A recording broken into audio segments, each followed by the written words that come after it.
Happy Leap Day, everyone.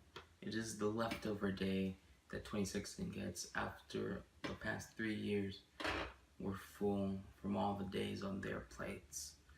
But this show isn't about Leap Day, it's about the things that matter. It's about the PS TV.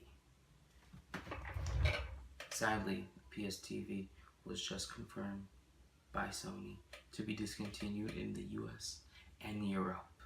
But let's not kid ourselves, you were the ones who killed it. Even though it cried out for your help. I am not to blame for this because I bought PS3 controller, which so happened to come with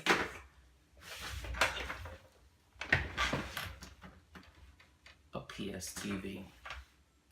Set that down. You know, the PS TV always reminded me of the Republic candidate Jeb. They both use deceitful names so people won't make family connections. Look, I know it could be hard using a PS TV. It can't play Netflix. It doesn't really have a real purpose. Look, I know, I understand, but those 40 minutes I played Persona on it, it's worth like if you took this thing and cut it in half, that's how much it's worth. And I can say that on February 29th,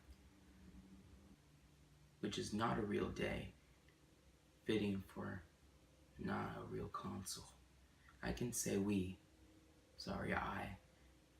will miss you.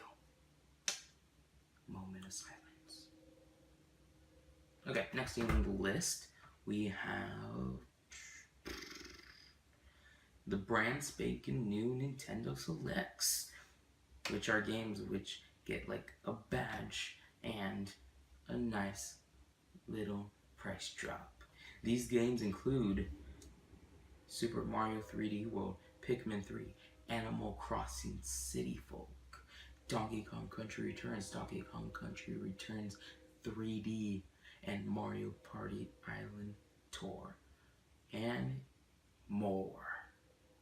Okay, before I get started on that list, there's 3 problems I find with it.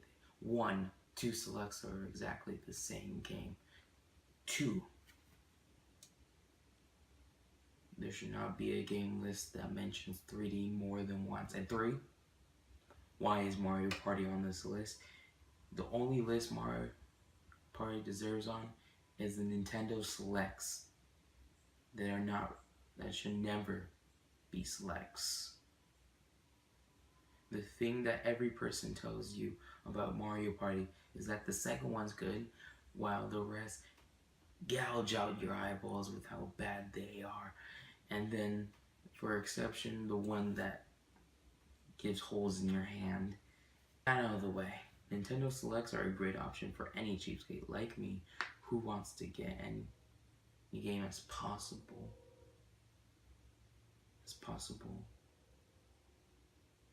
As little money as possible. Do you think I own a PS Vita because it has a very console-like experience? No, I have it because all the games are cheap as Burger King chicken nuggets. That's how cheap they are. But unlike PlayStation, Nintendo is a company that never drops their prices. I am not exaggerating. Look at Mario Party DS for the DS.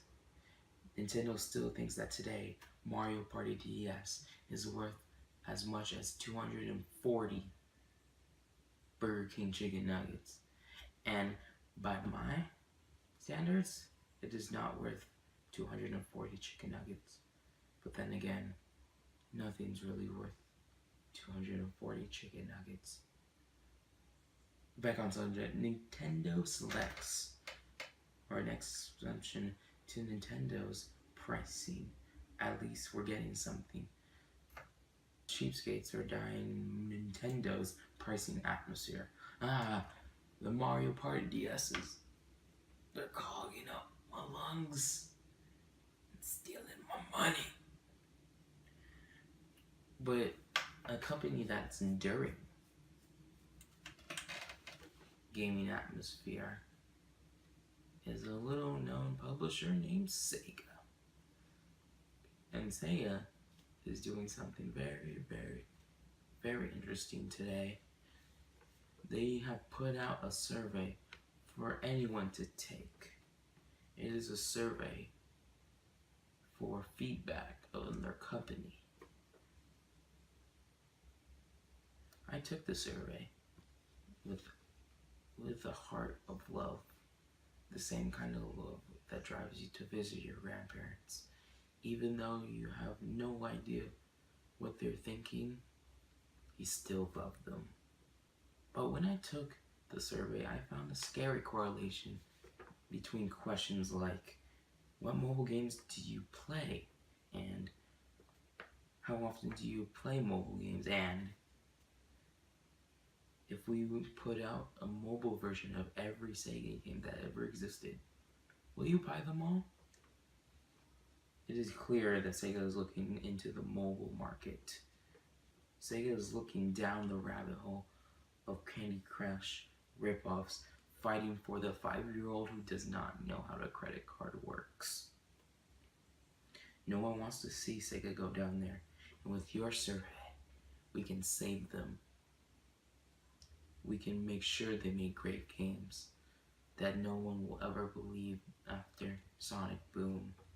We need to get Sega out of the mobile rabbit hole and back into the AAA rabbit hole.